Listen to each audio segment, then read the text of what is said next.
السلام علیکم. السلام علیکم. وعلیکم السلام ورحمۃ اللہ وبرکاتہ. جی میری کون بہن اور کہاں سے؟ جی میں لندن سے بات کر رہی ہوں، امبر بات کر رہی ہوں. امبر بہن فرمائیے. جی میں نے آپ سے کہنا تھا کہ مجھے نا ہرنیوں کا ہے نا، مجھے ہرنیا ہے یہ ناف کے اندر، تو مجھے نا ڈاکٹر ہرنیا کہاں ہے؟ ناف میں، یہ بیلی بٹن. ٹھیک ہے ٹھیک ہے. ادھر نا یہ اب ڈاکٹر جو ہے نا مجھے کہتے ہیں تمہارا وزن زیادہ ہے، تو مجھے اس کی وجہ سے بہت تکلیف ہے. ابھی آپ کی عمر کتنی ہے؟ میری 38.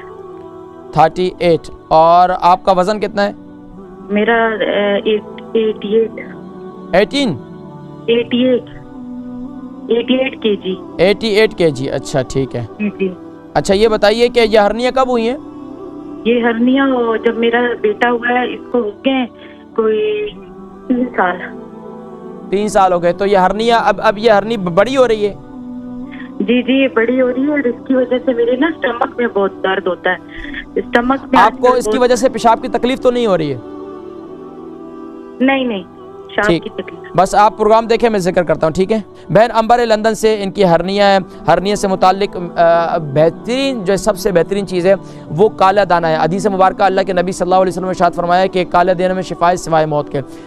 اتنی سی کلونجی لے لیں. کلونجی کو تھوڑا سا جو ہے مام دستے کے اندر تھوڑا سا پیس لیں، یعنی زیادہ بالکل پاؤڈر نہیں بنانا ہے، ہلکا سا پیس لیں. اس کو شہد کے اندر صبح نہار وہ جو ہے شہد والا پانی بنائیں، اور شہد والے پانی کے ساتھ جو ہے اسے کھا لیں. تو انشاءاللہ العزیز یہ ہرنیا کی تکلیف جو ہے انشاءاللہ یہ آہستہ آہستہ ہرنیا جو ہے اس کے جو اس کا وہ ہے وہ آہستہ آہستہ جو ہے ہرنیا کی جو سائز ہے وہ انشاءاللہ کم ہوتا چلا جائے گا، اور آہستہ آہستہ انشاءاللہ ختم ہو جائے گی. لیکن اس کا علاج جو آج کل تکلیف دہ ہے، تو تکلیف کے لیے جو ہے آپ کیا کریں کہ جہاں پر تکلیف ہے وہاں پر وَإِذَا مَرِضْتُ فَهُوَ يَشْفِينِ وَإِذَا مَرِضْتُ فَهُوَ يَشْفِينِ. یہ پڑھ کر اول آخر درود شریف کے ساتھ جب بہت زیادہ درد ہو رہا ہے تو اس جگہ پر دم کریں، یعنی کہ 11 مرتبہ پڑھ کر دم کریں، تو انشاءاللہ اس کی برکت سے جو تکلیف ہے آپ کو وہ تکلیف جو ہے انشاءاللہ دور ہو جائے گی.